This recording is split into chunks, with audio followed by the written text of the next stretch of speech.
Chers amis fidèles du Padre Pio, bonjour, mon nom est Jean Goyard et vous assistez au programme sur les pas du Padre Pio.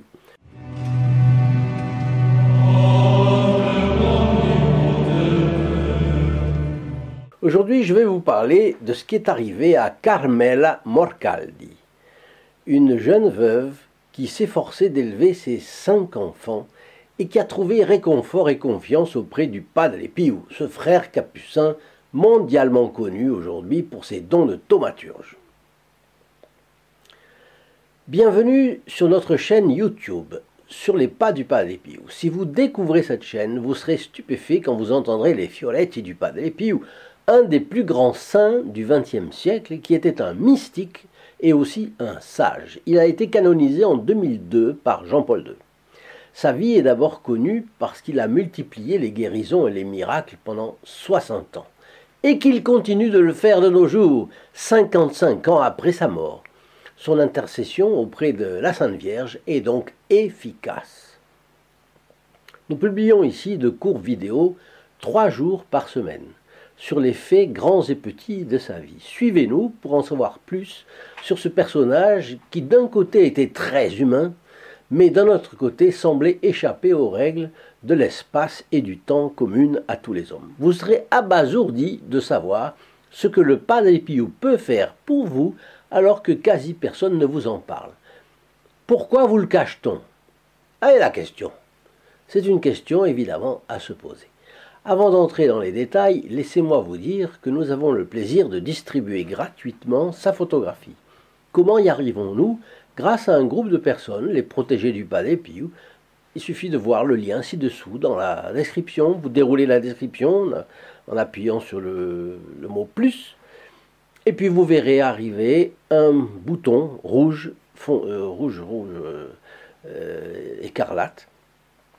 Appuyez dessus et vous verrez que apparaissent 2 clochettes. Vous appuyez une fois sur la clochette, une deuxième fois, et là vous aurez toutes les... vous ne perdrez rien des fiolettes du Padre Pio. L'objectif de cette distribution est d'apporter la présence consolatrice du bon capucin aux personnes qui se heurtent à des difficultés qu'elles croient insurmontables et qui ont besoin de son soutien actif contre les tentations du diable. Pour obtenir gratuitement cette photographie, pour vous ou un de vos proches, il vous suffit de téléphoner au 08 05 36 08 47, appel gratuit depuis la France métropolitaine, appel local depuis les DOM-TOM et depuis le Canada, composez le 1 844 398 88 67. Notre anecdote provient d'un livre que j'ai ici, Padre Pio, un saint parmi nous, de Renzo Allegri. Renzo Allegri nous y rapporte entre autres choses la vie de Cléonice Morcaldi, fille de Carmela Morcaldi. Cléonice ayant été l'une des filles spirituelles les plus proches du Padre Pio et celle qui a bénéficié le plus longtemps de sa direction spirituelle. Je vous ai raconté déjà des histoires de Cléonice Morcaldi. Elle est née à San Giovanni Rotondo le 22 février 1904. Encore fillette, lorsqu'elle est présentée au Padre Pio, celui-ci l'accueille tout de suite avec beaucoup de tendresse. Déjà institutrice, elle est acceptée en 1925 comme fille spirituelle du Capucin avec lequel elle restera en relation constante jusqu'en 68, année de la mort du Padre. Elle a vécu de manière très droite, cherchant à mettre en pratique les enseignements reçus au mieux de ses capacités, et elle est décédée le 23 février 1987. Cléonice a eu l'heureuse inspiration non seulement d'écrire au jour le jour ce que son père spirituel lui enseignait et lui conseillait, mais aussi de rapporter le parcours remarquable de sa mère, Carmela Morcaldi. Veuve assez vite avec ses 5 enfants, à charge, elle a vécu dans une grande misère, vraiment, et a fini par se trouver au bord du désespoir. Elle s'est tournée alors vers le Padre Pio pour chercher soutien et conseil. Voilà ce que sa fille Cléonice nous dit des relations de sa mère Carmela avec le Padre Pio. À la maison, c'était la misère, écrit-elle dans son journal. Nous vivions dans un grenier sans table ni lumière. La seule chose qu'il y avait à manger, c'était du riz tout à fait ordinaire. Un jour, désespéré par sa vie sans issue, préoccupé surtout pour l'établissement de ses 5 enfants, Carmela va au couvent des Capucins pour se confier au Padre Pio, religieux dont tout le monde parle à San Giovanni Rotondo. Bien qu'elle ait vécu dans cette petite ville, elle ne l'a jamais rencontré personnellement. Elle arrive au couvent et se dirige vers le couloir du premier étage. Le couloir est bondé de gens et le Padre Pio est au milieu de la foule, écoutant les histoires que les uns et les autres crient au Padre Pio dans l'espoir de le motiver pour leurs propres problèmes. Bien. Le Padre Pio remarque à Carmel, de loin, et dit à la cantonade, en la regardant, « Laissez passer cette pauvre femme.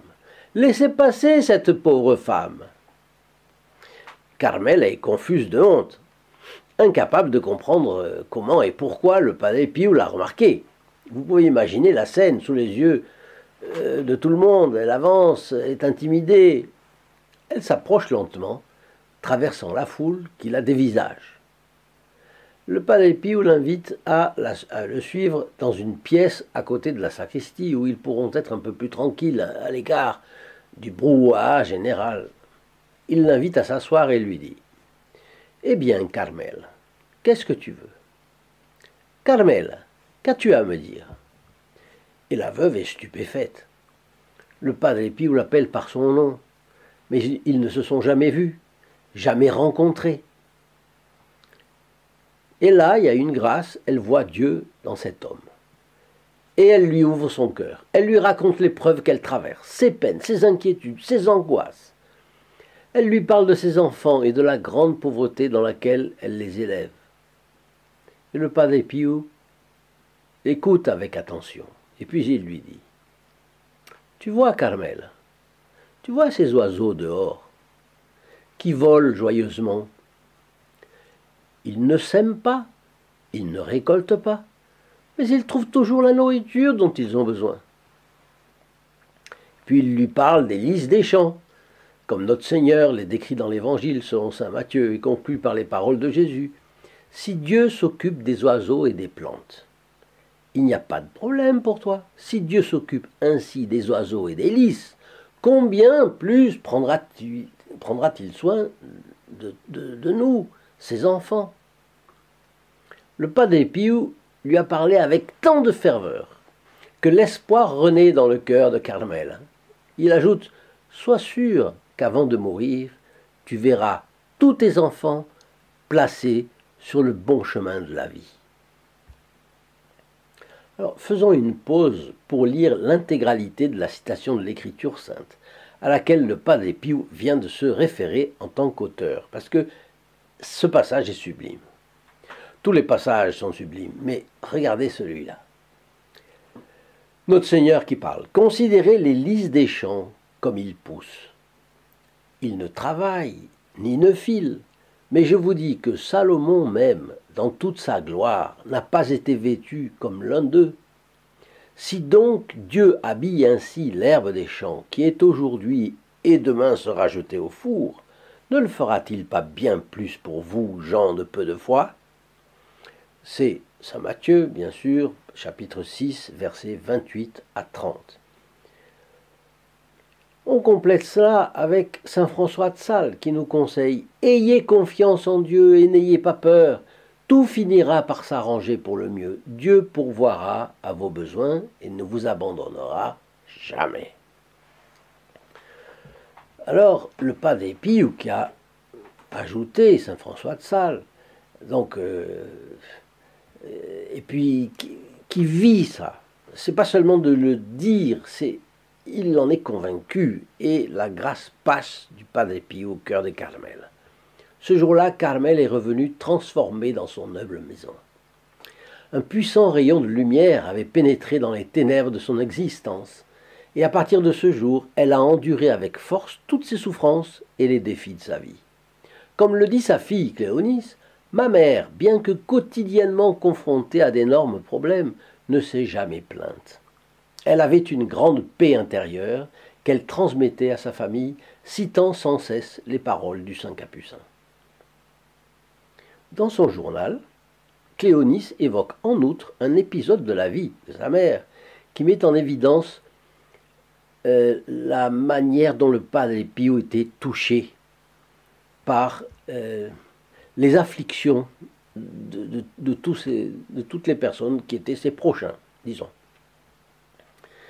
Écoutez bien, Carmel se levait très tôt le matin pour assister à la messe du Padre Pio et recevoir souvent un petit mot d'encouragement de sa part quand elle le croisait ici ou là. Un jour d'hiver, la neige s'accumulait dehors et il faisait très froid. Mais elle n'aurait jamais manqué la messe.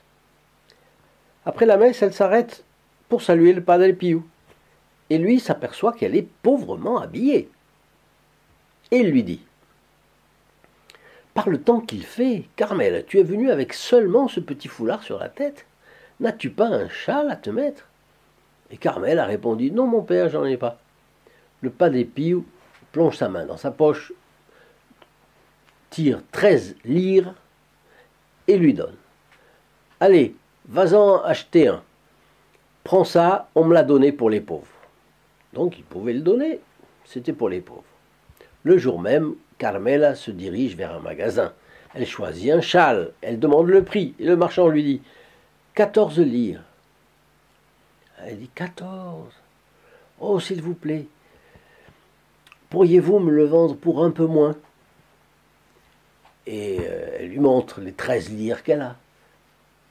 Et lui, le marchand, voyez, on est dans un pays catholique, la culture est catholique, on est accessible à la souffrance d'autrui.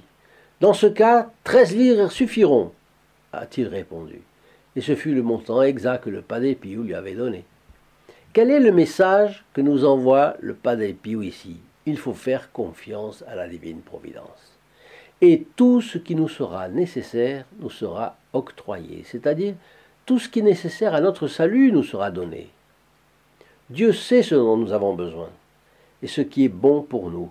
Soumettons-nous humblement à la sainte volonté de Dieu et en retour, nous serons récompensés par le paradis pour l'éternité.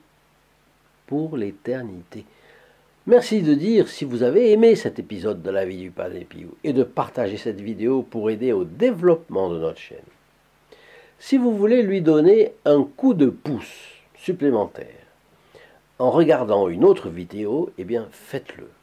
L'algorithme de YouTube tient compte si on passe d'une vidéo à l'autre au moins une fois dans une même chaîne, cela la fait monter.